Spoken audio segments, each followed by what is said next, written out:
Am I the a-hole for refusing to apologize for accidentally breaking my brother-in-law's nose and kicking him out of my house? Plus updates.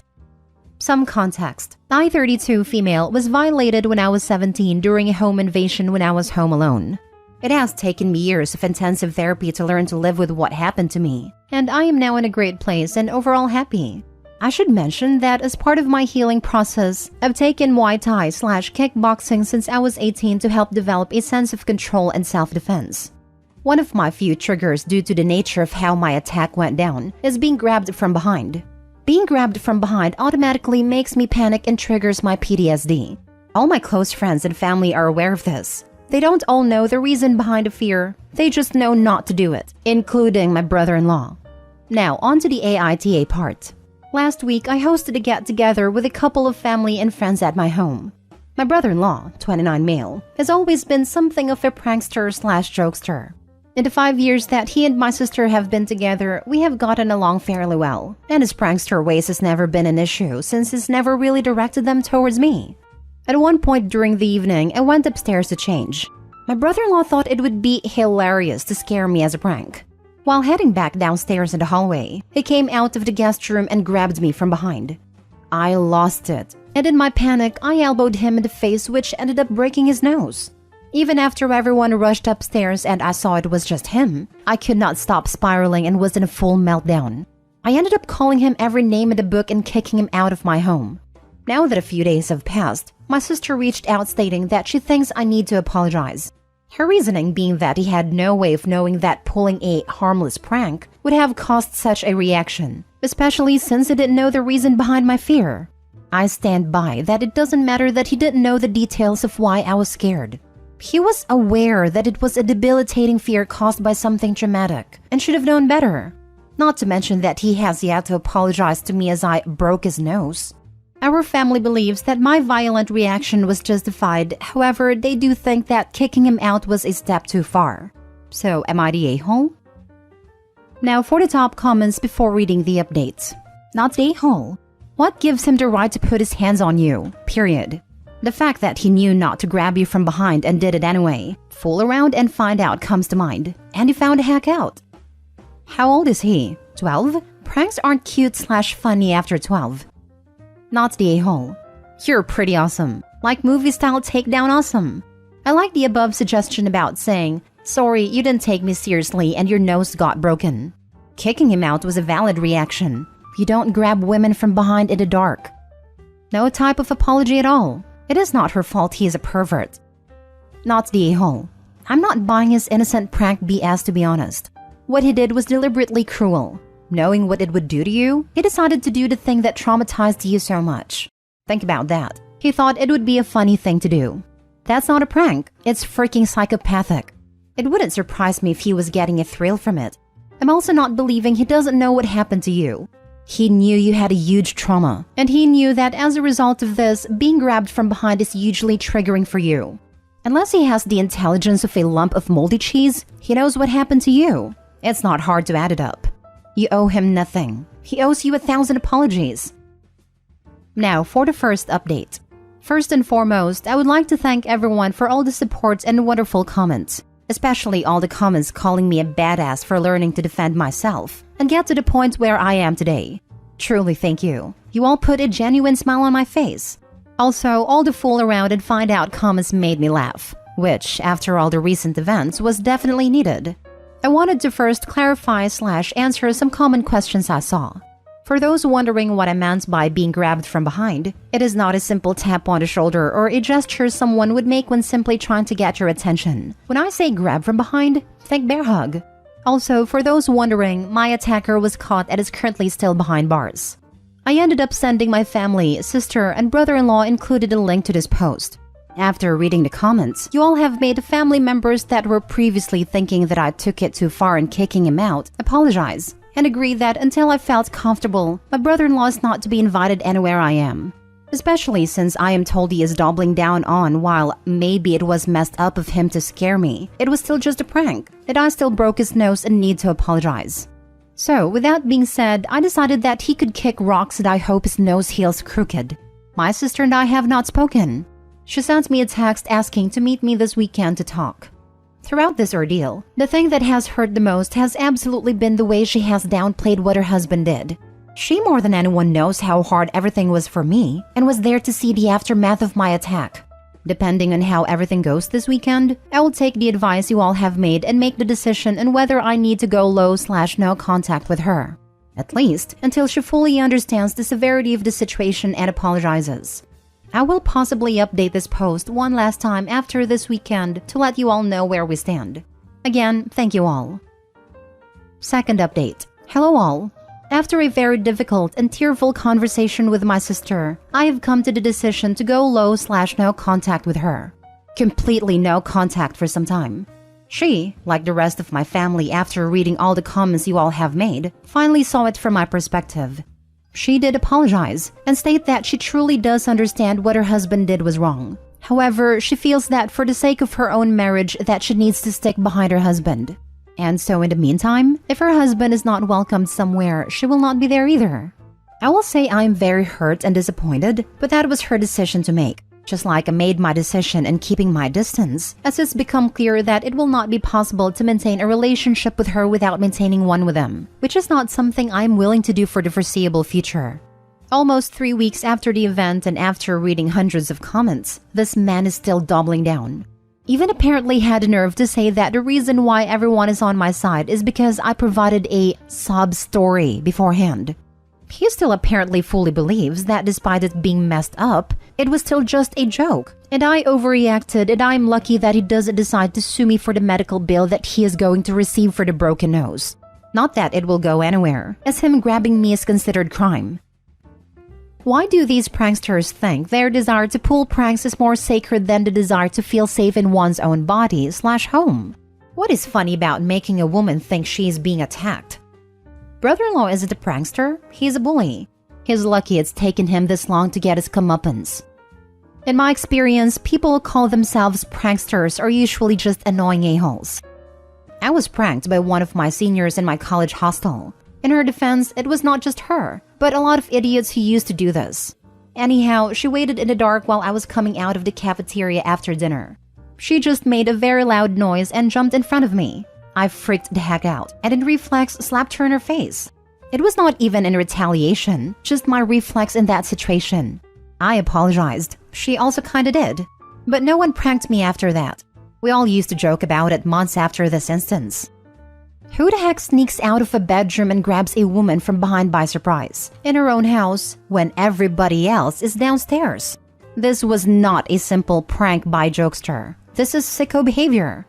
And then he calls the OP's history a sob story? Her actually being freaking violated? This man is dangerous, and I would be worried about OP's sister living with him. Good for the OP breaking his nose. Too bad she didn't rupture his balls. Yeah, it sounds like a guy testing the waters to see how far he can go and still get away with it. A lot of predators test out their technique for creepery on women and their families first. I think she angered him earlier, probably something minor at that, and he was trying to put her in her place under the guise of a prank. Next story. Would I be the a-hole if I refused to let a friend move in due to their other friendships? Academic year 2019 to 2020. Whilst doing my master's degree, I, 26 female, lived in a flat where I was viciously bullied and gaslit. It put me in an extremely dark place mentally, and I'm still in therapy due to this. It was mostly a group of 3, Jade, 24 female, Erin, 25 female, and Ben, 28 male. I moved into the flat alongside a close friend, Jane, 25 female. Jane did join in with some of the bullying and did absolutely nothing to stop the rest as they were her friends. She is also somewhat romantically involved with Ben and are a bit codependent. She has never apologized. It often ignores my boundary of, I don't want to know about them or have nothing to do with them. Jane is on the autistic spectrum, which is why I don't hold it against her as much as she doesn't fully understand. I have just tried my best to avoid situations where I know she may have also invited my tormentors. The few times I have seen them due to Jane or running into them, they have been foul. From that nasty giggling behind your back stuff and at things you say, to mocking my accent and implying I have an eating disorder, etc. Considering their age, it is pathetic. We all still live in the same city, sadly. There is a housing crisis in the UK right now, and it is especially bad in my city. I'm lucky and live with two others, 25 female and 26 female, in a pretty flat in a nice neighborhood for far below market value. 25 female is moving out. We are now looking for a replacement and have been flooded with requests, including from Jane. I don't want to live with Jane, as my flat is my home and I want to feel safe here. Not worried about coming home to find people who made my life hell sat in my kitchen.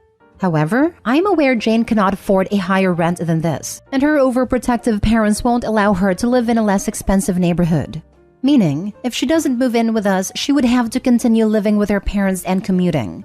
I know living with her parents would be bad for her mental health, as they treat her like a child still. All factors considered, would I be the a-hole if I told Jane she couldn't move in due to her close friendship with people who I feel deeply uncomfortable with, and quite frankly scared of? Now for the comments. Not the a-hole. You don't have to tell Jane anything other than she can't move in. Her life and situation is not your problem, and you need to prioritize your own living situation first.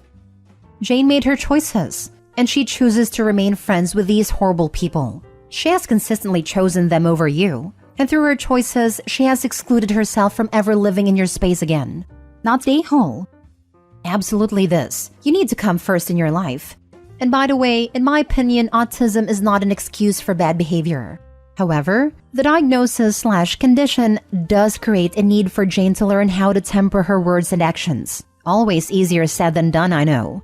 Her parents or caregivers/caseworkers should have been ahead of the curve on this years ago. Not the a-hole. You deserve to be comfortable in your own home. From how you've described things, Jane does not respect your boundaries. And honestly, I don't know why you're still friends with her because she's clearly not a friend to you. We have been friends for a long time and are part of a tight-knit group separate to this situation. This whole mess is the only bad thing she has ever done to me, and whilst I find it really hurtful, I have decided to forgive her, but I mostly have kept her at arm's length for my own sake. It sounds like you already know what to do. This may be the only bad thing she's done, but it's a pretty big deal, and she still hangs out with these people who have caused you mental anguish. I think you already know that her living in the flat with you will also bring Jade, Aaron, and Ben back into your life as well. Your home should be your safe space, and you have every right to protect your peace. Last story. Am I the a-hole for selling my father's house even though his widow lives there? My 33 female father died recently. He had been married to his widow Penny for about 7 years before. I was not close with my father. We spoke regularly and enjoyed each other's company, but I can't say either of us knew each other well, for many years before his death. When he died, I was surprised to learn that he had left his entire estate to me. He put everything in trust a year before his death, and I am the sole beneficiary. Besides a small sum that he left to Penny, the lawyer said he was advised not to leave her nothing in case she tried to contest it, so everything including his house is now mine. My father's lawyers and mine have advised that the will is structured such that it would be near impossible and very expensive to challenge. I don't want my father's money. I don't need it, and given our relationship, I don't feel right using it. However, he obviously wanted me to have it. So, I intend to transfer everything over to my daughter, make her the beneficiary of the trust, and she will have that in addition to her own trust fund once she is of age. However, I do not want to keep my father's house. I do not live in the same country as my father, and I do not want to deal with the admin of his possessions. I want the legal business done, and to close the book on a very painful chapter and grieve quietly. The trouble is, Penny lives in the house. Penny does not work and was financially dependent on my father. So while the lawyers say she could fight to stay living in the house, she likely can't afford legal counsel. Also, because of her lack of income, she would never be able to maintain the house, which is quite large. So I would then have to keep up the house and grounds while she lived there, which I am not willing to do, both because of the cost and because of the continued involvement with my father's life, which I do not want. I have notified her via the lawyers of the intention to sell the house, which has led to vicious and vitriolic messages from her kids, calling me evil and heartless. I understand this is inconvenient for them, but I'm not responsible for what my father decided to do, nor am I responsible for the people or the mess he left behind. I am not doing this to get one over on Penny. I'm just trying to be done with a traumatic part of my life. Am I the a-hole? Because of the cost for upkeep that you can't afford, I'm going to go with no a-holes here. Except your father, because I find it unconscionable that all he left to his widow was a small sum, and even that was only to avoid her contesting it. Why on earth was he married to someone he cares so little about? My father was a peculiar man. It's quite possible Penny did something small to irritate him one day, and this is how he took his revenge. Once you have a set price with your realtor, give her and her family a chance to purchase the house before you list it. Then if they refuse, go ahead and sell, not stay home. This is the right way to do it. Tell her family you are not going to be responsible for the property and are selling, but you will give them the chance to purchase the property before listing it. I have a strong feeling no one will step up. I think this is one of those situations where you have to consider if you can live with your own decision. Opie may be legally in the clear, but this is a deeply personal moral question, since the dad sounds like a horrible man who forced Opie to play a cruel game upon his death. Opie admits it is possible that this whole inheritance could have been a vindictive act of revenge against the wife for something very minor. It is very cruel to have left his wife, who was financially dependent on him, in a completely vulnerable state, and Opie neither wants nor needs the money. While this is Opie's choice to make, they have to decide if they want to play an unwilling role in their father's twisted games, or perhaps sign the house over to the late wife just for their conscience sake.